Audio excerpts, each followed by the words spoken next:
ఆయన ప్రార్థిస్తే ఆయన వెనకాల లక్ష్మీదేవి వచ్చిందంటే అర్థం ఏంటంటే భగవంతుడిని ప్రార్థన చేస్తే డబ్బులు అవే వస్తాయి. మీరు డబ్బులు మనం వేరే అడగక్కలేదు, ఒక 5 అడగక్కలేదు అక్కడ.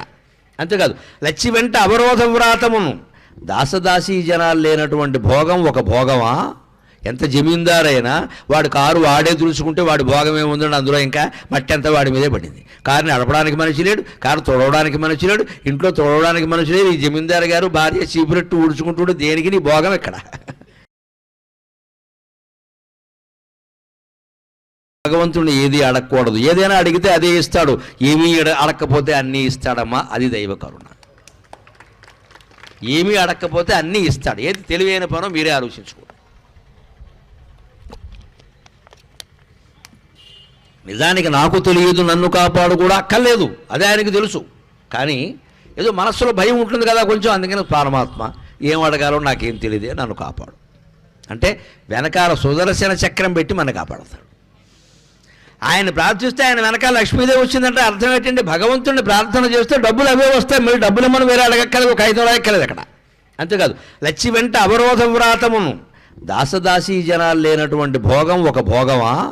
ఎంత జమీందారైనా వాడు కారు వాడే తులుచుకుంటే వాడి భోగం ఏముందండి, అందులో ఇంకా మట్టి అంతా వాడి మీదే పడింది. కారుని నడపడానికి మనిషి లేడు, కారు తొడవడానికి మనిషి లేడు, ఇంట్లో తొడవడానికి మనిషి లేడు. ఈ జమీందారు గారు భార్య చీపురెట్టు ఊడ్చుకుంటుంటే దేనికి నీ భోగం ఎక్కడ?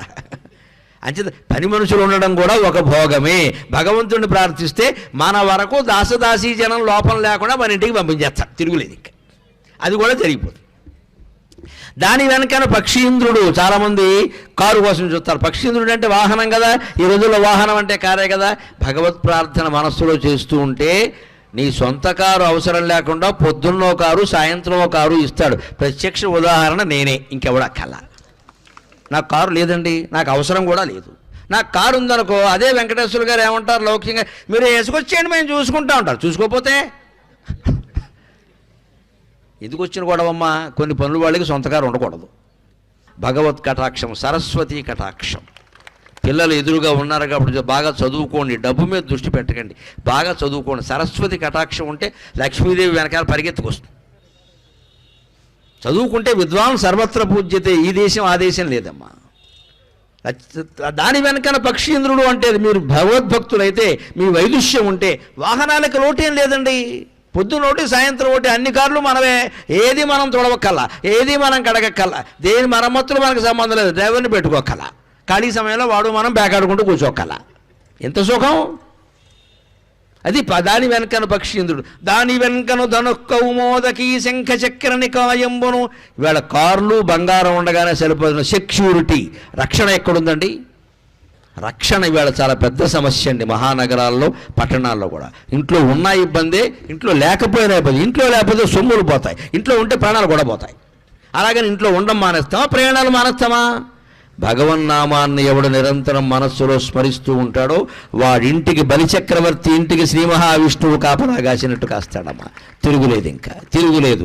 మన చేతిలో ఉన్నది భగవన్నామం, మర్చిపోకండి. నేను మొదట చివర జీవితం అంతా చెప్పే మాట ఇది. మీరు స్మరించండి, మీరు స్మరించండి. ఏ దీక్షలు, ఏ వ్రతాలు, ఏ నోములు ఏమీ వద్దు. మనస్సులో భగవంతుడు స్మరించండి. మనస్సులో స్మరించదలుచుకుంటే మడి లేదు, ఆచారం లేదు, స్నానం చేసే సమయం లేదు, భోజనం చేసే సమయం లేదు, ఎప్పుడైనా స్మరించవచ్చు. దానికి నియమం లేదు, నిష్ట లేదు, మనస్సుకి రూపం లేదు, కాబట్టి ఏ నియమం ఉండదు. బయటికి స్మరించాలంటేనే అవన్నీ వస్తాయి. ఈ దీక్ష పెట్టాం, ఆ వ్రతం పెట్టి, ఇవన్నీ తలనొప్పేనమ్మా. ప్రతిదానికి ఏవో ఒకటి ఉంటాయి. అందులో పట్టడం వల్ల లాభం కంటే ఏదో తేడా రావడం వల్ల సెంటిమెంట్ ఎక్కువ. చచ్చిపోతూ ఉంటాం ఇంట్లో కూర్చొని. ఆ తేడా వచ్చేసింది, ఆ తేడా వచ్చేసి అన్ని రోజులు పాటించాను, ఒక్కరోజు కాళ్ళు కడుక్కోలేదు. దేవుడు అంత కక్ష కట్టాడమ్మా. దేవుడిని పిశాచం అనుకోకండి. దేవుడు ప్రియుడు, దేవుడు రాక్షసుడు కాదమ్మా. దేవుడు దేవుడు, దేవత. నువ్వు ఒక్కరోజు నియమం తప్పితే దేవుడు కక్ష కడతాడా? అలా అయితే దేవుడు అవుతాడా? అంతగా మనకు బాధ అనిపించింది అనుకో, అమ్మా ఏదో పొరపాటు చేశానమ్మా అని అమ్మవారి దగ్గర చెబితే క్షమించదా? ఆవిడ తల్లి అండి, ఆవిడ తల్లి. భగవంతుడు అంటే తల్లి. భయపడతారేమిటి? భగవంతుడికి కూడా భయపడితే ఇంక లోకంలో మనకు భయపడకుండా వాడు ఎవరు లేడు ఇక్కడ. భగవంతుడి దగ్గర భయం ఉండకూడదు. ఎప్పుడు హాయిగా చనువు ఉండాలి, ఒళ్ళో కూర్చునేలా ఉండాలి.